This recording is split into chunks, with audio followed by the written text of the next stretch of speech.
Guys, how's it going? It's Al. I have 5 bounce back players for you on this video. We're going to take a look at 5 players who didn't have good seasons last year for one reason or another, and I think that they're in good spots this year to outperform their ADP and have a return to their previous glory if things can break their way. So thank you guys for being here. Drop a like on the video, subscribe to the channel, ring the notifications bell, leave me a reply down below, share the video with a friend. Like, just click the damn things, watch the video, and let's go. He's a legend.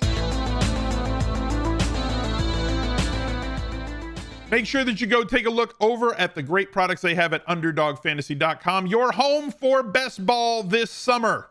The Best Ball Mania 3 tournament, $10 million in prizes, $2 million to first place, $1 million to second place, and if you're the top scoring team at the end of the regular season, the first 14 weeks in that tournament, you also get $1 million. So 3 ways to become a millionaire this season on Underdog Fantasy. Use code Smizzle at sign up to get up to a $100 match on your first deposit. You can use that for Best Ball Mania, any of the pick'em products that they have, or if you're playing golf or baseball or hockey or anything else this summer, you can use that bonus. Why not take the free money? Go for it. Promo code Smizzle, you get a $100 match on your first deposit. My first player on the list is going to be Lamar Jackson. Spent half of the season injured. And the weird thing is, how many times did you hear this last season, right? I knew Lamar was going to get injured. Running quarterbacks are always at more of a risk, and they're just going to get injured more. And he sure got injured last year, and I was right. He rolled his ankle on a drop back. He didn't get hit. He didn't get like blown up and get hit and therefore get injured. It was on a pass. So I'm going to give him a pass for that injured season.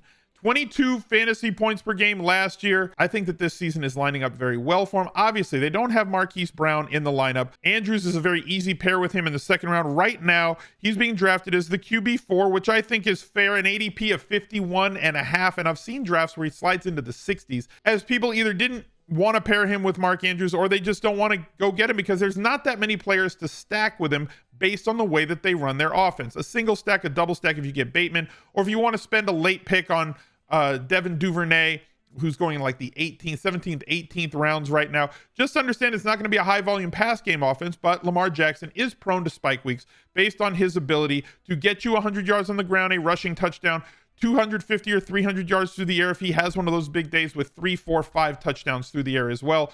The perfect quarterback or quarterback type for best ball going as the QB4 if you wanted to pay up at that position. I love Lamar Jackson. If I'm drafting Mark Andrews somewhere around the 2nd or early 3rd, if he falls there, pairing him with Lamar somewhere around the middle of the 4th round, or if he falls to the 5th, I mean, the value is ridiculous compared to previous years. He was going in the 2nd round and the 3rd round before, now going in the 4th and sometimes the 5th. Great value here for a bounce back season. Yep. Christian McCaffrey, next on the list, has an ADP of 3.1. I think he's got to be in consideration to be drafted 1 overall. I know that you feel safer drafting Jonathan Taylor because he's a monster. It's not against Jonathan Taylor. I've been squarely on Team JT for the last couple of years where we could get him. But now, in games where McCaffrey is healthy, and I know he's been hurt the last 2 seasons, this guy can put up 27 points without a touchdown.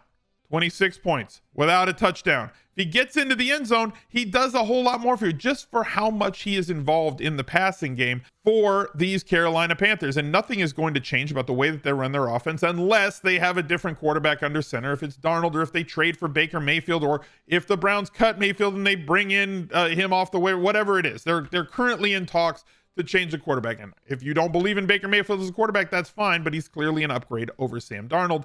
And dumping the ball down to Christian McCaffrey, with every running back target being worth 2.8 times more expected fantasy points than every rush attempt, I would much rather have a pass catching running back in those situations. All of his injuries are in the past. They're not things that should be recurring. And if he can stay healthy this year, he will most certainly pay off that tag. I think that people are just letting him slide too far in drafts based on past performance. And not based on his football performance, but based on random injuries. Speaking of random injuries, Saquon Barkley tore his ACL a couple of years ago. Last year, stepped on somebody's ankle after running a pass route and rolled an ankle. It has caused him, this is ridiculous. Saquon Barkley was a top 5 draft pick pretty much every draft the last couple of seasons. Right now, his ADP is 24th, the RB12. He has running back 1 potential. This is not a running back who, just like Christian McCaffrey, who you're going to have to pick in the top 3 picks, maybe the top 4 picks.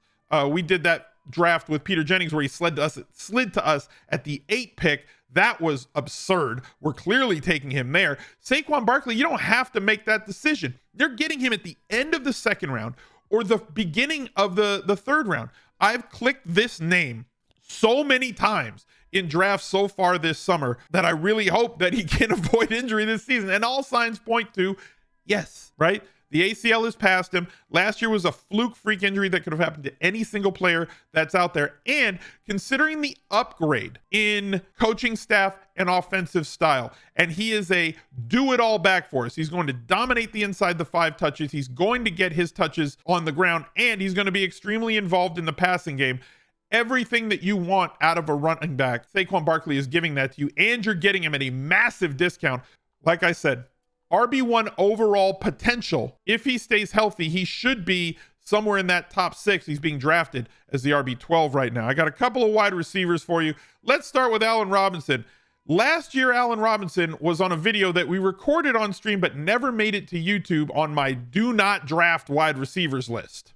Things change quickly in a year. It's never about the player. It's about the price, and it's about the situation. The Rams offense is a much higher volume passing game offense than is the Chicago Bears, either of 2021 or of 2022. So he moves to a much better situation for a wide receiver to flourish. Also, Odell Beckham Jr. vacates that other side. Robert Woods vacates that other side going to Tennessee. Odell Beckham Jr. might sign back with the Rams, and if he does, we'll kind of reassess things. But coming off of a Super Bowl ACL tear, Allen Robinson should be starting on the opposite side of Cooper Kupp, or when Kupp's in the slot and Van Jefferson's on the other side. Allen Robinson going to play a lot. He is being drafted high, but lower than he was last year, an ADP of 47 as the wide receiver 22. Tons of upside. Going to get you more if he's healthy, right? Going to get you more than the 1 touchdown he scored last year. Tons more targets, 66 last year. The Rams situation where they really only throw it to 4 guys, right? They don't throw it a lot to their running backs. The ball's going to get fed to Cooper Kupp, but 120 targets not out of the realm of possibility for Allen Robinson in here in 2022, which would double up his number. 120, 130 would double up his number from last year, giving him a much higher floor and a much higher ceiling in 2022. Great bounce back spot for him, especially if you get Kupp early and want to build Ram stacks. With Stafford going around pick 97, 98 right now, if you get the 2 or 3 pick and you want to take Cooper Kupp, match him up with Allen Robinson around the end of the 4th round, and then come back with Stafford later, you have a Ram stack, and it's not going to cost you all that much, and you can fill in everything else that you need there. Kenny Golladay is going really, really late. We were spending a 5th round pick on Kenny Golladay last season, and right now he's going at pick 120. I know there's 2 giants on this list. I could have gone with Jamison Crowder, who's going around 126 as well, as the wide receiver 63. Kenny Golladay as the wide receiver 57. Both of them going to better offenses. Golladay staying on the same team, but I expect this Giants team to play a lot faster, take him a lot more shots downfield. He should increase his targets this year. He should also see more touchdowns this year, as he saw roughly 0 in 2021. They're going to find out if Daniel Jones is it. They're going to know right now. And the ball's going to put him in a situation where he can succeed. They're going to play up-tempo. They're going to throw the ball a ton, which means more expected targets for Golladay, who is basically the same receiver that he was last year and 2 years ago, talent-wise. No injury issues here to deal with coming into the season. And now we have a spot where he should be playing on a much better offense. It's going to take more shots and feed him the football. So that's my 5 bounce back players for this year. Get them lower than their ADP was last year and expect a possibility of a bounce back season in 2022. Thank you guys for watching. Look out for another video right there. He's a legend.